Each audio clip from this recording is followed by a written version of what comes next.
Pues muy buenas amigos y amigas de Spanish Libertarian, ¿cómo estáis? Espero que bien. Seguimos con las entrevistas, seguimos con las entrevistas a personas que conozco, que tengo cerca y sobre todo seguimos con las entrevistas a personas de Hispanoamérica. Tenemos la suerte de hablar el mismo idioma y personas que vivimos a miles de kilómetros de distancia, pues nos podemos entender, tenemos muchos en común y podemos aprender. Y de esto van estas entrevistas de aprender, como ya sabéis. Hoy tenemos con nosotros a Santos Mercado Reyes, que es economista. Vamos a hablar un poco de México, vamos a hablar de la educación estatal y antes de entrar en materia me gustaría agradecer, como ya estáis viendo estas últimas entrevistas, pues me está dando el apoyo la Fundación Bases y también la Fundación Friedrich Naumann, así que les muestro antes que nada abiertamente mi agradecimiento. Y una vez dicho esto, pues vamos a empezar. La primera pregunta de rigor, Santos, antes que nada, ¿cómo estás? Bienvenido. Pues yo estoy aquí muy contento de estar contigo, con tu auditorio. Haces un trabajo excelente, te felicito y además te agradezco porque es algo que se necesita para todos nuestros pueblos, aclarar ideas, hay mucha confusión y Exacto. qué bueno que tú colaboras en ese sentido. Pues muchas gracias por tus palabras y la verdad que estás definiendo un poco la idea de este proyecto. Me gusta intentar ser una plataforma que dé espacio a diferentes voces de Latinoamérica, de Hispanoamérica, de España en general y de voces liberales porque creo que tenemos mucho que decir y yo creo que incluso en estas situaciones tan tumultuosas y difíciles que nos encontramos pueden resurgir las ideas liberales. Como mínimo lo vamos a intentar, si te parece. ¿De Me acuerdo? parece y no tengo duda de que van a renacer porque no hay de otra. No hay otra. Y lo vamos a intentar con la mejor de la actitud y la mejor opción. Antes que nada, pues Santos siempre, digamos, siempre en estas entrevistas, la primera y la última pregunta siempre son las mismas y por medio vamos a improvisar. Así que entremos en materia. La primera pregunta, por favor, es que nos cuentes sobre ti. ¿Quién es Santos Mercado Reyes? ¿Qué nos puedes contar de ti profesionalmente? Con brevedad, te pediría, y luego pues ya vamos tocando temas. Así que cuando quieras. Bueno, yo soy originario de un pueblo cercano de aquí a 130 kilómetros. Nací en una hacienda que fue muy próspera, pero llegó Lázaro Cárdenas, el presidente comunista de México, y obligó a los dueños a vender o a repartir las tierras, y esa hacienda, que era muy próspera, se transformó en un páramo. Mi madre me trajo a la Ciudad de México, hice aquí mis estudios, casi todos mis estudios. Estudié matemáticas en el Instituto Politécnico Nacional, luego hice una maestría en el CIDE, luego hice un doctorado en la Universidad Autónoma Metropolitana, otro en el Instituto Politécnico Nacional. Vi que no me gustaban porque eran puros marxistas keynesianos. Me fui a Estados Unidos pues soñando que ahí había buena economía, buena ciencia económica. Entonces me fui a Tulane University, a Nueva Orleans, y resulta que eran igual que aquí, o sea, más bien los de aquí son igual que allá. Hay toda una explicación de por qué es así. Todas las universidades en América Latina y en Estados Unidos, casi todas, y pues me dedico ahora, tuve la fortuna, te voy a decir que antes de pensar como pienso ahora, antes fui un izquierdista, aprendí maoísmo en la escuela de matemáticas y me hice maoísta. Hasta dejé mis estudios casi 10 años. ¿Para qué? Para aplicar las recetas de Mao, el centralismo democrático, y creyendo que esa era la gran cosa, la gran verdad. Pues anduve haciendo esas prácticas. Luego me puse a hacer sindicatos junto con otra organización, hasta que vi que todo eso es una porquería. Entonces regresé a la escuela a terminar mi carrera de matemáticas y de ahí ya no me despegué de la academia, pero tuve la suerte de encontrar a gente que me habló del pensamiento austríaco, de la Escuela Austríaca de Economía, y ahí me cambió todo el panorama. Ahora dedico mi vida al pensamiento austríaco. Me da muy bien esta biografía porque has hablado un poco de lo que me gustaría que fuera el eje conductor de esta entrevista. Antes de la entrevista estábamos hablando tú y yo y digamos me has dicho que el título del que quisieras hablar sería La educación estatal destruyó mis sueños o algo así, no sé si era exactamente esto. ¿Qué es lo que quieres decir con esto? La educación pública destruyó mis sueños. Cuéntanos tus sueños, Sí, ¿qué pasó con la educación pública? Y a ver si podemos entender tu tesis. Mira, es un problema que no solo me ocurrió a mí, le ocurre a casi toda la gente que pasa por las escuelas. Las escuelas públicas, las escuelas del gobierno, son centros de destrucción de la mentalidad de los jóvenes.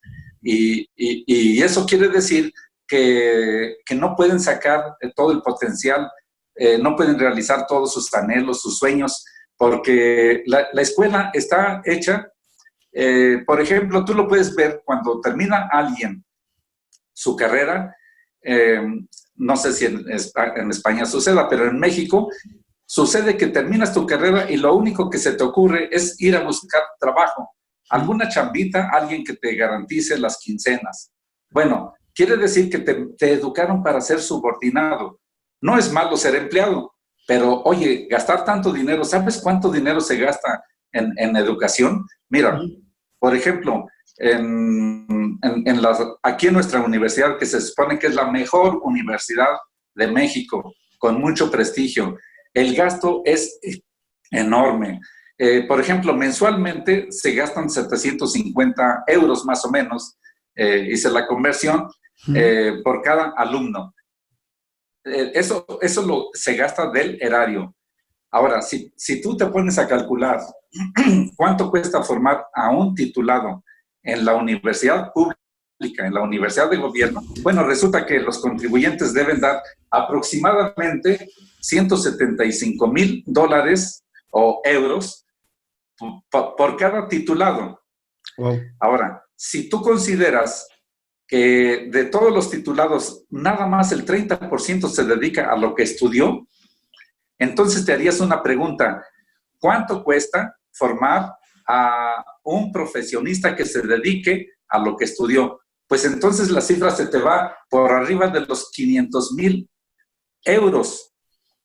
Una cantidad tremenda. Bueno, entonces esto quiere decir que la educación universitaria, pero también la media, bachilleres y CCHs que hay aquí, y las secundarias, es una fuente de desperdicio de recursos y de talento.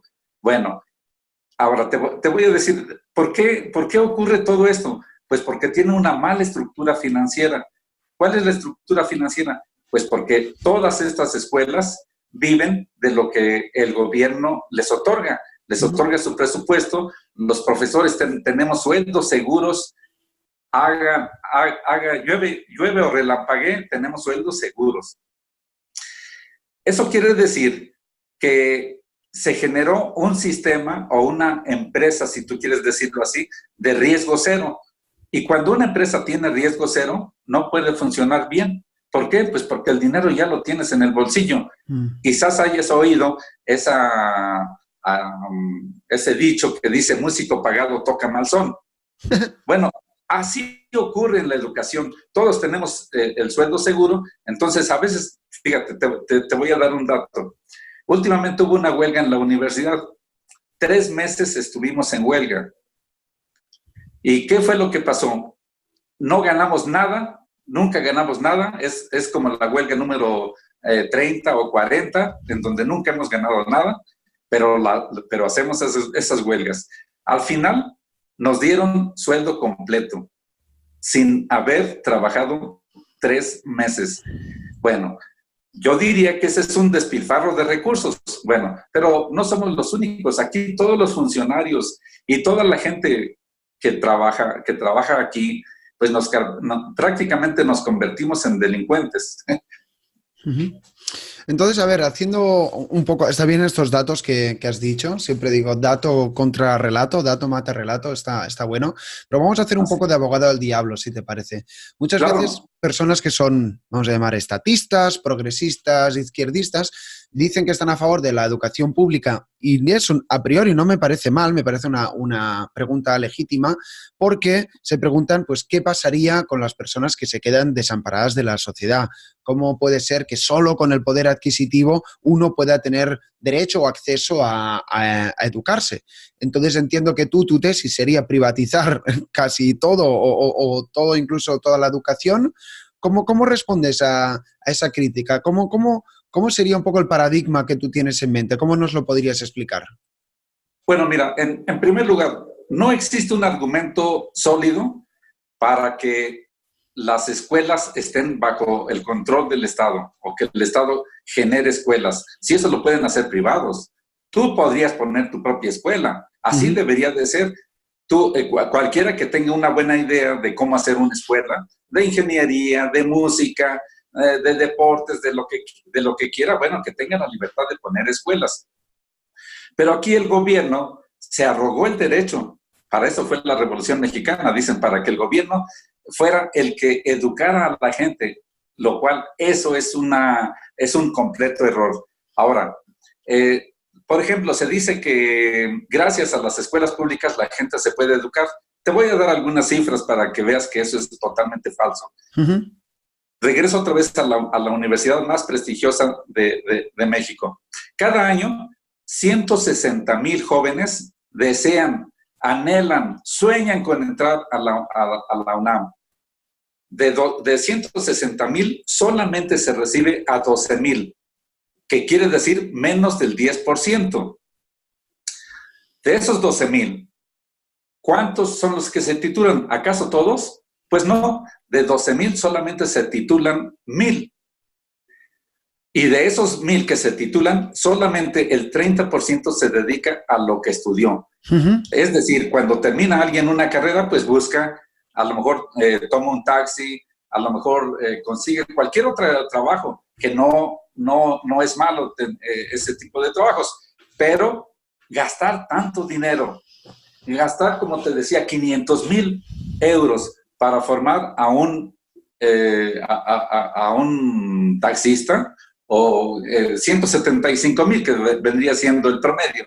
Bueno, entonces, ahora, si tú ves la gente que llega a la universidad, en realidad no es gente de la extrema pobreza, del 55% de gente de la extrema pobreza no llegan a la universidad. Con trabajos hacen la escuela primaria, la escuela básica.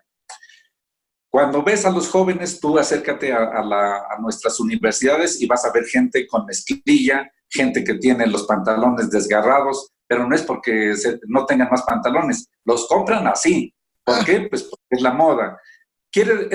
Esto quiere decir que la gente que llega a la universidad en realidad no son los pobres. Quizás no sean millonarios, pero no son los pobres. Ahora, los que se titulan, pues son los que tuvieron recursos como para aguantarse como estudiantes, comprar sus libros, su computadora, hacer los viajes que se requieren. Son los que terminan. ¿Y quiénes son los que terminan? Pues los que tuvieron mejores recursos económicos. Ahora, te voy a decir, el modelo que estoy proponiendo. Yo creo que la educación gratuita es un mal de la sociedad. Eso hasta Carlos Marx lo dijo. Si tú ves la crítica al programa de Gotha, cuando Lasalle decía que quería proponer educación gratuita para todo el pueblo, le decía, lo único que estás proponiendo es que los pobres paguen la educación de los ricos. Bueno, eso es lo que se da en realidad. Ahora, ¿cuál es el modelo que propongo? Mira, son reformas, varias reformas. La primera reforma es que las escuelas no reciban dinero. Las escuelas, cuando reciben dinero directo del gobierno, todas se echan a perder. Todas, ¿sí? ¿Por qué? Porque se burocratizan, la gente quiere llegar al poder, quiere los puestos de rectoría o directores de división. ¿Por qué? Porque traen una propuesta, un sueño de cómo hacer mejor la escuela. Pues no, lo que pasa es que ahí está el dinero, ahí llega. En cuanto ellos suben a los puestos, tienen recursos disponibles para sus viajes, para comprar lo que quieran, tienen créditos. Entonces, se malgasta el dinero. Bueno, primero lo que uno necesita es entender que las escuelas no deben vivir de dinero directo del gobierno. Incluso te voy a decir, suponte que tú, Ignacio, tienes mucho dinero y tú decides crear una escuela, pero tú la vas a subsidiar, es decir, tú le vas a dar todo el dinero que necesita a fin de que no le cobren nada a los estudiantes. ¿Sabes lo que va a pasar? Vas a echar a perder la escuela. Claro. Bueno, entonces, primera ley, las escuelas no deben recibir subsidio directo de gente que no son los estudiantes. Es decir, deben vivir de los clientes. Ahora, tú dirás, bueno, pero hay clientes que no tienen dinero. Primera reforma, aplicar el sistema del voucher. ¿Qué es el sistema del voucher? Pues que el gobierno, en lugar de darle el dinero a la escuela, le da el dinero al estudiante para que él sea el que coloque el dinero en la escuela. Y si ve que no le dan buen servicio, que tenga el derecho de cambiarse a otra. Perdona el inciso, esto es lo que se hace en los países del norte de Europa, el sistema de los vouchers, que es el sistema que muchos políticos de izquierda siempre dicen, no, tendríamos que ser como los modelos de Europa. Pues mira, ahí el sistema de los vouchers es un gran ejemplo. Fíjate, el artículo lo escribió Milton Friedman en 1955 y hasta 1990 le empezaron a hacer caso y lo empezaron a aplicar en Milwaukee. A nivel de educación básica. El resultado fue fabuloso y entonces lo generalizaron a todo el estado de Wisconsin. De ahí se lo llevaron a Suecia. En Suecia se empezó a aplicar en 1992. Ahí se aplicó en el sistema universitario, porque el gobierno decía, ya no sé qué hacer con las escuelas, con mis universidades. Los profesores hacen como que enseñan. Los estudiantes hacen como que aprenden y no hay resultados. Bueno, le dijo Milton Friedman, aplica el sistema del voucher. ¡Oh, maravilla! En cuanto se aplicó, las escuelas empiezan a activar y ha dado excelentes resultados. Qué bueno. Bueno, pues seguimos entendiéndote, seguimos escuchándote. Son opiniones bastante radicales, como mínimo para la gente común. Aquí en España, entiendo que en México también intentar privatizar la educación suena a tirano, a una persona desaprensiva y sin corazón y demás. Bueno, quiero entenderte y quiero hacer un poco de abogado al diablo. Entonces, digamos, forzando tu argumento, ¿podrías afirmar que entonces la educación no es un derecho? Porque a veces se habla como derecho positivo, es decir, derecho a percibir, en este caso, educación. Si lo privatizáramos todos, estamos diciendo que ¿qué haríamos, en pocas palabras, qué haríamos con las personas como que están más allá de la red de seguridad que nos otorga el estado de bienestar actual? ¿Cómo hacemos que una persona con potencial pues también pueda acceder a servicios educativos y terminar dando valor a la sociedad cuando tiene un impedimento financiero en este caso? Ignacio, cuando te hablo del sistema del voucher, no hay privatización. Las escuelas siguen siendo propiedad del gobierno. Lo único que se hace es que los ingresos de cada escuela vienen de la mano del estudiante, no del gobierno. Y ese simple cambio hace que, aunque sea escuela de gobierno, se empiezan a mejorar, se empiezan a progresar. ¿Por qué? Por una razón muy simple. Todas las escuelas van a querer dinero, todos los profesores quieren tener un salario, pero ahora tienen que dar bien sus clases. ¿Por qué? Porque ahora están frente a un cliente que les puede decir, tú no te portas bien, no preparas tus clases, llegas borracho, eres un acosador, ¿sabes qué? Me voy de esta escuela. Y eso hace que incluso los profesores que somos colegas del que está al ladito, tengamos ya un argumento para decirle, compañero, o te corriges o te vas porque nos estás echando a perder el negocio.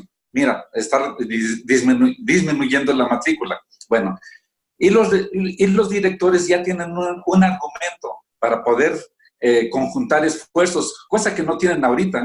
Un rector cuando llega, un director de escuela cuando llega a ese puesto, no puede contar con el apoyo de la gente, porque la gente dice, bueno, tú no me pagas, me paga el gobierno, así que no me estés molestando.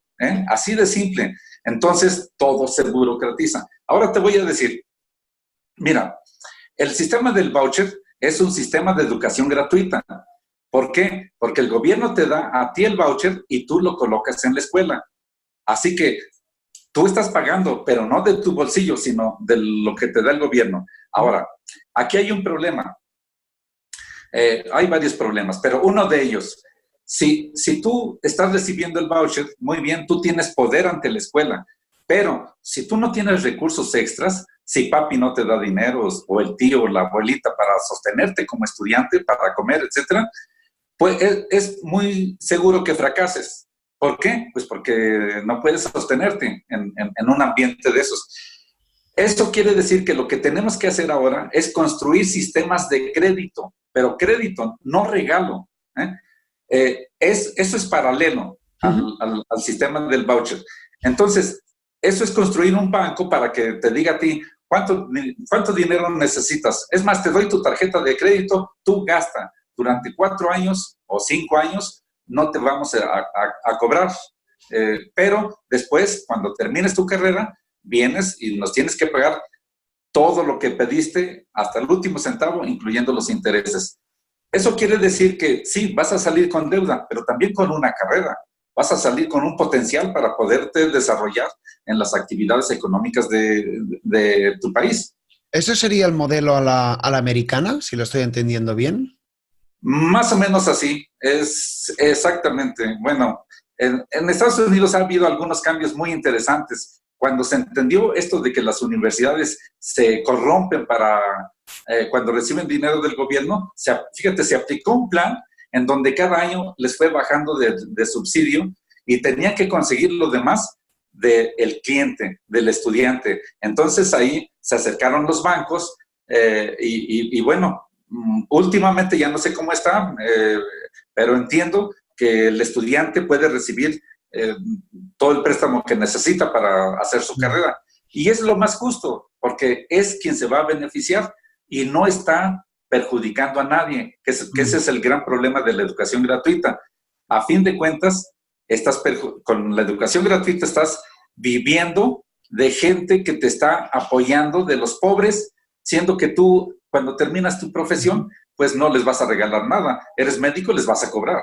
Entonces, Santos, para más o menos ir cerrando este bloque, según entiendo yo, digamos, el sistema que propones, el peso financiero, entre comillas, recae sobre ti, pero eso también te da un sentimiento de responsabilidad o incluso, tal y como lo veo yo, es una inversión, tal y como pudiera ser una inversión en capital, es una inversión en educación y luego tú en el sector profesional generarás un valor que al final te dará réditos y que podrás pagar la inversión e incluso tendrás un superávit, vamos a decir. ¿Van por ahí los tiros? Por ahí van, pero además, déjame decirte, el hecho de que estés aplicando el voucher se tiene que entender como una medida de contingencia. Es decir, es temporal. A fin de cuentas, poco a poco lo tienes que ir suprimiendo para quedar con un sistema en donde tú, que quieres estudiar lo que tú quieras, en donde tú quieras, cuando tú quieras, el banco te dé el crédito que tú necesites. ¿Qué va a suceder así? En primer lugar, va a ser tu responsabilidad el sostener tu carrera, el financiar tu carrera. No le estás quitando nada a nadie. En segundo lugar, como a ti te está costando, vas a poder o te va a obligar a que elijas bien la carrera, que es un problema que tenemos ahorita. Por eso hay tanta deserción, porque la gente simplemente acepta pues porque le recibieron en la universidad. Ahora, cuando tú terminas tu carrera, bueno, que te pueden dar hasta 20 años para que pagues, pero lo estás pagando tú y tienes un potencial. Otra cosa, cuando la escuela ya está viviendo del estudiante, la obligas a que cambie su forma de enseñar, a que en lugar, fíjate, hoy día las escuelas casi todas, bueno, todas en México, descansan en la filosofía de formar a la gente para que sean empleados. Pero si estás formando gente para que sean empleados, no van a tener una gran capacidad económica para pagar la deuda. Es decir, tienes que cambiar esa filosofía y formarlos para que sean empresarios. Quizás no todos vayan a ser, pero si de 1,000 logras que uno sí sea empresario, bueno, ese ya es una riqueza para la nación. Ahora, déjame hablarte de la tercera reforma educativa. ¿Me permites? Sí, sí. Ahí te va. La tercera reforma consiste en vender las escuelas de gobierno a los propios profesores. Ahí sí es privatización. ¿Por qué? ¿Por qué venderlas a los profesores? Porque necesito que cambien su forma de pensar. Necesito que en lugar de que se piensen como burócratas, que llegan a una escuela y les dicen, este es el plan de estudios que le tienes que enseñar a la gente. No, ellos al ser empresarios tienen que contaminar, tienen que influir en el pensamiento de la gente para que sea gente que sueñe con mucho más que ser un empleado, un buen empresario, un buen científico, qué sé yo, un inventor, pero gente que piensa de manera diferente.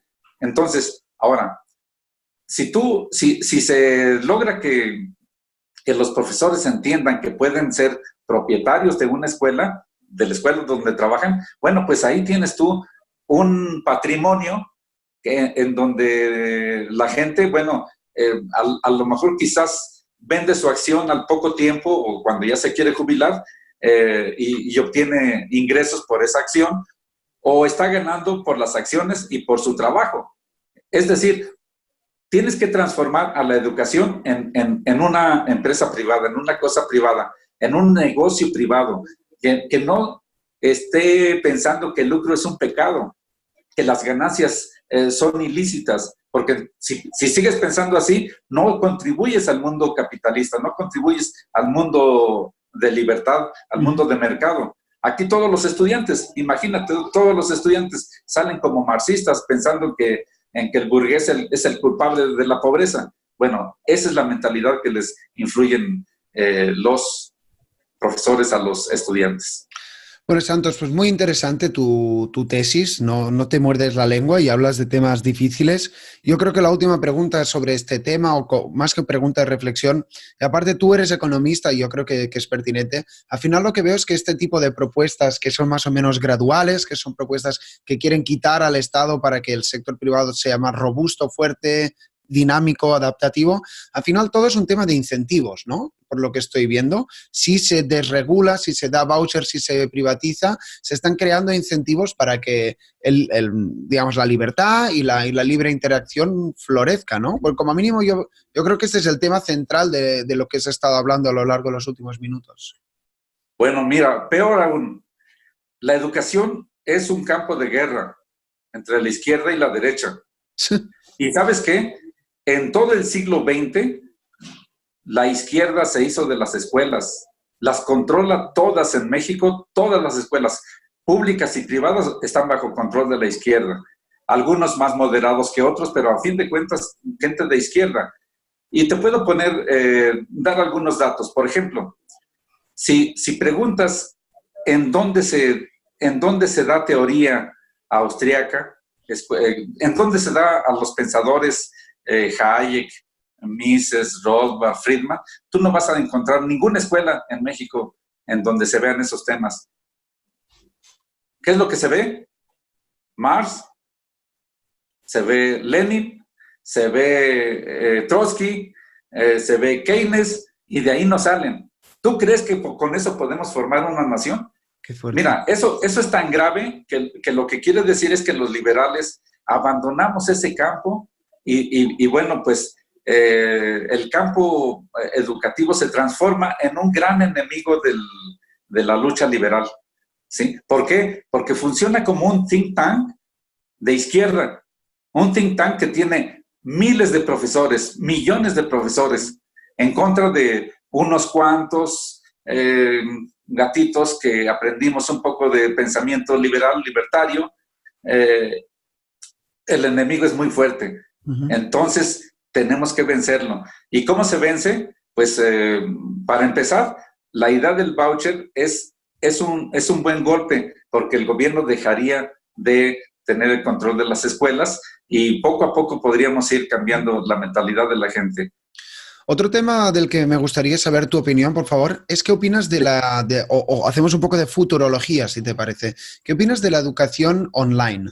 Es decir, yo, por ejemplo, terminé la carrera universitaria en el 2006, que ha llovido mucho, y obviamente pues fue como un choque con la realidad, ¿no? Es decir, nunca había trabajado como tal de lo que había estudiado y me ha llevado muchos años entender eso y sobre todo me he ido formando pues gracias a Internet principalmente, no te voy a engañar. Y no sé, un poco cómo ves esto, ¿no? Parece que hay mucha gente que se forma con Internet, pero luego no hay esa certificación estatal que teóricamente te permitiría ponerlo en el currículum y que la empresa te pudiera contratar. No sé, es un poco el pez que se muerde la cola. ¿Crees que al final la educación libre se podrá encontrar de manera online y las empresas al final, digamos, eso será más importante más que no la certificación estatal, que al final es de lo que estamos hablando? Bueno, mira, nos hemos acostumbrado a que el Estado sea el que nos dé certificación, pero ese es un error, ¿sí? A fin de cuentas, ¿sabes cuál es la certificación real y correcta que uno va a recibir? Pues la del mercado. Claro. Tú puedes tener 20 doctorados, pero si no hay quien te contrate, no vales nada, ¿eh? Discúlpame, tu título no vale nada. Claro. Entonces, esa es una de las ideas que tenemos que cambiar a los jóvenes. Por ejemplo, aquí apenas podrías ver una noticia muy reciente de una secundaria en donde un muchachito, para solventar sus gastos, se puso a elaborar tortas para los niños, Bueno. para comer. Y, ¿sabes qué? Lo expulsó de la escuela. ¿Por qué? Porque la escuela trae esa idea de que los jóvenes no deben involucrarse en prácticas capitalistas de ganancias. Es una locura. Entonces, Increíble. por eso te digo que está destruyendo a los jóvenes, a la juventud. Pero la educación online es una buena alternativa y yo creo que va con el tiempo, si no hay muchos cambios de parte del gobierno, que no los veo, yo creo que la educación online es una gran alternativa que puedes conjuntarla con pláticas sobre empresarialidad, emprendurismo y bueno, tú mismo aventarte al mercado, tratar de hacer lo tuyo, lo propio, y las escuelas, así como están, cada vez van a tener menos influencia. Pero el problema es que el gastazo enorme que significa un factor de pobreza para un país, ahí sigue. Claro. Y no tiene por qué seguir, o sea, es algo que o se corrige o se quita, ¿no? Bueno, mi tesis es que serán las mismas empresas las que crearán escuelas de formación, entre comillas, y entonces en vez de que tú tengas que sacarte la carrera vía Estado y luego que la empresa se crea lo que pone en tu papelito, pues yo creo que cada vez habrá más certificaciones privadas y será el mismo mercado el que nos dará la información y el prestigio y lo iremos valorando. Pero bueno, eso es mi tesis. Estoy totalmente de acuerdo con ello. Así que es una buena alternativa. Ojalá que se sigan formando más escuelas. Además, porque es menos costoso formar una escuela online. Exactamente. Bueno, Santos, más o menos ya vamos encarrilándonos a la recta final. Ha sido un poco un monográfico de educación, yo creo que está bien, pero ni que sea me gustaría hablar con la máxima brevedad posible de Latinoamérica, porque está realmente convulso el tema. Pensábamos, creo que estarás de acuerdo, que el socialismo del siglo XXI estaba tocado de muerte, pero resurgió de sus cenizas, ¿no? Sorprendentemente. Y qué decir de Chile, de Argentina, de Bolivia, de Ecuador o incluso tu país. Pues ahí está habiendo muchos problemas sociales, como mínimo yo desde la distancia lo veo, y me genera bastante tristeza. Creo que gran parte de todo esto puede que esté relacionado con lo que hemos ido hablando de la educación a lo largo de esta entrevista. Ni que sea, me gustaría saber tu opinión brevemente. ¿Cómo ves todos estos sucesos? Estás en lo correcto, 100%. En toda América es un desastre lo que está sucediendo. Es toda una ola de resurgimiento de la izquierda, resurgimiento del marxismo, que se puede transformar. En eso nos han ganado la batalla los liberales, a los liberales. Y es que como que todavía no desarrollamos muy bien nuestra teoría liberal, y a veces nos queremos portar demasiado bien, pero yo estoy llegando a la conclusión de que los liberales tenemos que ser aguerridos. Tenemos que, por ejemplo, en las escuelas, tenemos que tomar las rectorías, tenemos que tomar los puestos de dirección, sea que todavía estén en el gobierno o ya transformados, cosa que hemos abandonado ese campo, y por eso es que viene toda esta ola. Ahora, por otra parte, te voy a decir, la izquierda se está organizada, todos estos líos que han sucedido en Quito, en Guayaquil, o sea, en Ecuador, ahora en Colombia, e incluso en México, están organizados. Son las fuerzas de izquierda que comandan pues, países como tipo Venezuela, con Maduro, es el Foro de Sao Paulo. Es más, una de sus líderes ya tuvo la desfachatez de decir, estamos organizados, tenemos 20,000 organizaciones con nosotros, y por eso es que se ve mucha gente. La gente normal no hace esos destrozos, sino que están planeados, y el plan es, por supuesto, tirar a los gobiernos que no están de acuerdo con el Foro de Sao Paulo y poner a los suyos, ¿no? Entonces, sí, estamos viviendo una etapa muy negra. Por ejemplo, en Brasil, con Bolsonaro, pues Bolsonaro yo creo que tiene buenas ideas, pero no tiene equipo, no tiene liberales, y no se le acercan o no los llama como para que sean sus consejeros y puedan tomar medidas correctas, que no son muy difíciles. Lo único que tienes que hacer es liberar, bajar los impuestos, quitar las regulaciones, que todo el mundo pueda activarse. Pues eso lo podría hacer, pero para eso necesita teoría y necesita un buen equipo. No lo tiene Brasil, no lo tiene Argentina, y no lo tenemos los países, porque los liberales están contados, mira, con los dedos de la mano en cada país. Claro. Entonces, pues ahí tenemos un gran trabajo que hacer. ¿Cómo formamos a los liberales?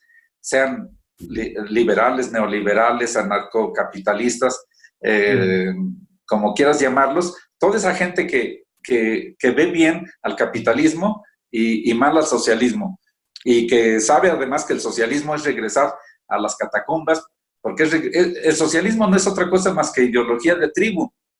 No sé si te has dado cuenta de ello. El socialismo es un jefe y que los demás sean los súbditos. Bueno, pues eso es regresar a 3,000, no, que 20,000 años antes de nuestra era. Entonces, pero se tiene que hablar, se tiene que ser aguerrido en el campo de las ideas. Me da la sensación, y estoy muy de acuerdo con lo que acabas de decir, que quizás los liberales no queremos ensuciarnos las manos. Mucha gente peca de demasiado purismo y que tenemos miedo como al qué dirán, ¿no? No me voy a juntar con un conservador porque, claro, entonces me dirán conservador, o tampoco no voy a asesorar a un progresista porque entonces me dirán... Y entonces somos los más puros, pero somos también los que menos nos esforzamos para que nuestras ideas se oigan, o como mínimo yo lo veo así, Santos. Bueno, exactamente. Mira, a fin de cuentas yo llego a la conclusión de que la pobreza de un país radica en el número de liberales que tenga. Cuando tienes un país sin liberales, bueno, pues tienes a una Cuba, tienes a una Venezuela, tienes a una Bolivia. Ahora, Bolivia, por ejemplo, hay convulsión. Corren al narcotraficante, ¿cómo se llama? Evo Morales, pero la gente que está luchando, pues también es izquierdista, así que no tiene mucho futuro. Claro. Y bueno, tenemos una gran tarea, Ignacio. Bueno, aquí estamos, Santos, y como mínimo pues estamos reflexionando, estamos pasándolo bien. Y bueno, pues ya hemos llegado al momento de la última pregunta, y siempre vuelve a ser una pregunta personal. Tú has dicho antes, que me he quedado bastante sorprendido, que fuiste maoísta. Ahora pues eres liberal, estás en el campo de la educación. Me gustaría que pudieras dar un consejo desde tu experiencia, que has cambiado de opinión y demás, a un joven pues que quizás acabe de salir de la universidad, o alguien que esté escuchando esta entrevista y que, bueno, le interesen estas ideas pero no termine de encajarlas aún. ¿Qué consejo le pudieras dar, Santos? Bueno, en primer lugar, yo diría que los jóvenes ya deben pensar en realizar sus sueños propios, que se olviden de esto de que con la educación van a tener un buen trabajo, un gran trabajo. No, tienen que ser emprendedores, tienen que transformarse en empresarios, en primer lugar. En segundo lugar, tienen que leer literatura liberal. Lean a Hayek, lean a Mises, a Bastiat, a Rothbard, a Friedman, a David Friedman, etcétera, a los liberales, porque sin ideas liberales, pues no puedes avanzar mucho. Y además, que vean lo que ha pasado en los países que luchan por el socialismo, que entiendan mejor a la economía, que esto de distribuir la riqueza no es otra cosa más que un método para empobrecerse. ¿Por qué? Pues porque no logran entender con la teoría que les dan que un empresario, cuando hace mucho dinero, no se queda con ese dinero. Es imposible que un empresario, suponte que tú eres el empresario, cuando estabas pobre, Ignacio, te comías un pollito. Ahora que eres millonario, ganas $1 millón diarios, ¿cuántos pollos te comes?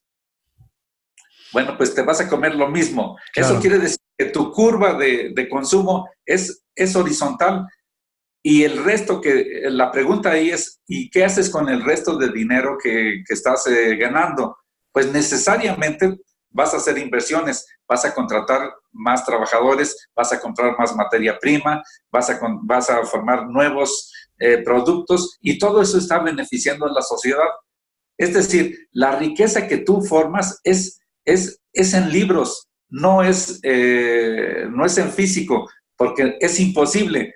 Si uno lograra entender que cada empresario que se enriquece mucho es un bien para la sociedad, bueno, pues no los estarías lastimando, al contrario, tratarías de que tus hijos y tus hermanos y toda la gente que te rodee piense en hacer empresa. Y bueno, eso va a beneficiar a la sociedad. O sea, la gente tiene que cambiar su pensamiento.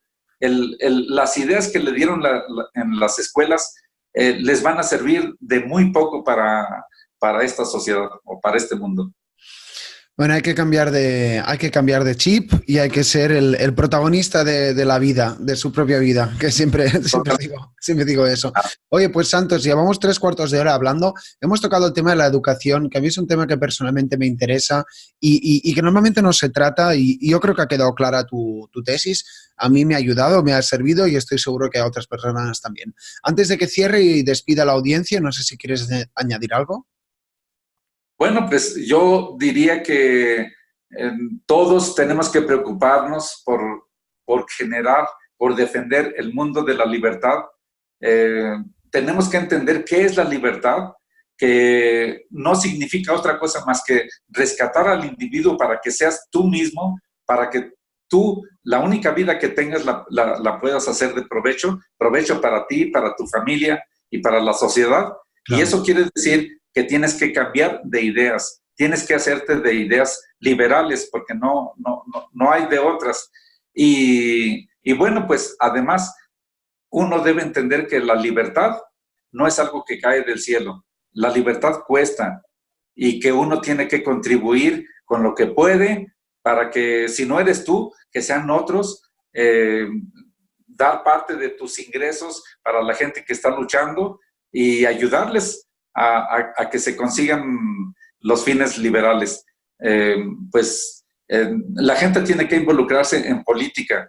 ¿Por qué? Porque la política es el sistema en donde tú puedes hacer que la gente se comporte o tome medidas de aquí o de allá para que mejoren al mundo. Pero si uno nada más es receptivo, si uno es un agente pasivo, pues lo que va a hacer es que los demás le van a manejar la vida de uno, ¿no?